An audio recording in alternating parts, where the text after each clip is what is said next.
فضلا من ربكم فإذا أفضتم من عرفات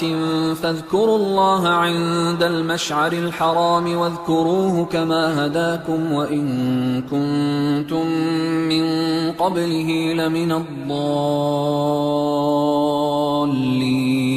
ثم أفيضوا من حيث أفاض الناس واستغفروا الله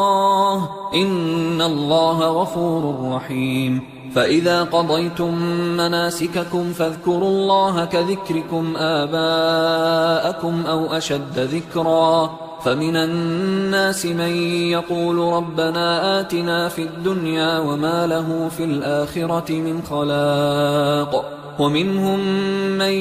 يقول ربنا آتنا في الدنيا حسنة وفي الآخرة حسنة